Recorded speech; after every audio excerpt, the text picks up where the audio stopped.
जय भीम साथियों, देश के अंदर जो बहुत सारी समस्याएं थी, लोग परेशान थे, किसान परेशान, रोजगारी बढ़ रही थी, देश की जो करेंसी है वो गिर रही थी दिल्ली के अंदर पर, ये सारी समस्याएं सरकार ने एक ही झटके में ख़त्म कर दी। देश के अंदर जो हमारी संसद है भारत देश की, उसमें एक बहुत बड़ा मुद्दा चल रहा है वंदे मातरम। उसके ऊपर 10-10 घंटे बहस हो रही है। देश के जिम्मेदार व्यक्ति वहाँ पे बहस कर रहे हैं और जो संसद का सदस्य शिक्षा, चिकित्सा, बेरोजगार की बात वहाँ पर उठा रहा था, उसे चुप कर दिया गया। सिर्फ और सिर्फ वंदे मातरम के ऊपर बोलना था। और देश की सरकारों को ऐसा लगता है कि वंदे मातरम के ऊपर बहस करने से देश की सारी समस्याएं ख़त्म होगी। जैसे अभी बिल्कुल मौजूदा हालात जो प्रेजेंट टाइम है, इंडिगो फ्लाइट्स की हालत बहुत ज़्यादा ख़राब थी, उसकी हालत सुधरेगी भाई। मातरम के ऊपर बहस करने से सभी यात्री जो परेशान थे, कई हज़ार यात्री परेशान थे, उनकी समस्या सॉल्व हो गई। दिल्ली के अंदर बहुत सारा प्रदूषण हो रहा था, दिल्ली के लोग बीमार होने लगे थे, दिल्ली छोड़ने तक की सलाह डॉक्टरों ने दे दी थी। अब दिल्ली के लोग बहुत खुश हैं, दिल्ली में कुछ भी प्रदूषण नहीं रहा, वहाँ की हवा साफ़ सुथरी होगी वंदे मातरम के ऊपर बहस करने से। बेरोजगार युवक थे, जो नवयुवक रोजगार की तलाश में आए दिन आंदोलन कर रहे थे, उन्हें रोजगार मिल गया। पेपर लीक की समस्या कई सालों से बनी हुई थी, पेपर लीक की समस्या भी ख़त्म हो गई। और तो और देश की करेंसी, जिसकी वैल्यू बहुत ज़्यादा डाउन होती जा रही थी, अब हमारी करेंसी की वैल्यू बहुत ज़्यादा बढ़ गई है। अब हमारे देश की करेंसी की वैल्यू डॉलर से भी ऊपर चली गई है वंदे मातरम के ऊपर बहस करने से।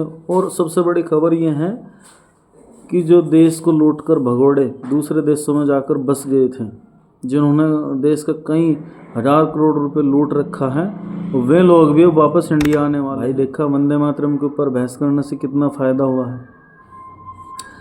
और देश के अंदर SIR भी चल रहा है, BLO आत्महत्या कर रहे हैं, सरकारी अधिकारी कर्मचारी परेशान हैं। उन लोगों को भी अब जरा राहत मिलने वाली है, क्योंकि वंदे मातरम के ऊपर बहस करने से सारी समस्याएं देश की सॉल्व हो जाएंगी, ऐसा सरकार को लगता है। मौजूदा सरकार के पास ऐसे नुमाइंदे हैं, अजब गजब के सांसद हैं, वो ऐसे अनाप शनाप बयान दे रहे हैं कि जिस देश की करेंसी गिरती है उससे कोई फ़र्क नहीं पड़ता। देश की करेंसी गिर जाए उससे कोई फ़र्क नहीं पड़ता, देश की करेंसी गिरना बहुत अच्छी बात है। ये उसे शुभ मान रहे हैं देश की करेंसी गिरने को। भाई अगर ऐसी ही बात थी तो अब से पहले ये लड़ाई क्यों लड़ी जा रही थी कि देश का जो रुपया है उसकी वैल्यू कम हो रही है। ये वो वाली कहावत हो गई कि जब लोमड़ी से अंगूर नहीं तोड़े जाते तो वो फिर उसे अंगूर खट्टे लगने लगे हैं। बोलती है कि अंगूर खट्टे हैं क्योंकि उसे तोड़ने की हिम्मत उसमें है नहीं थी। ठीक उसी प्रकार से बीजेपी सरकार के पास रुपये की गिरती वैल्यू को बचाने का कोई उनके पास साधन नहीं है, तो उनके जो नेता हैं, जो सांसद हैं, जो MP MLA हैं, वो बोल रहे हैं कि देश की जो वैल्यू है करेंसी की वो गिर रही है, बहुत अच्छी बात है, शुभ संकेत।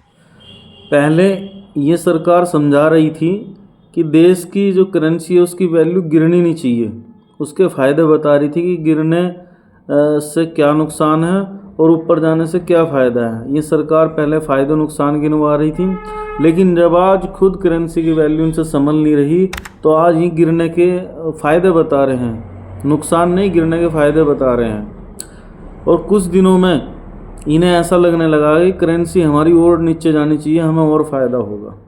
इस तरह के नुमाइंदे सरकार के अंदर भरे पड़े हैं।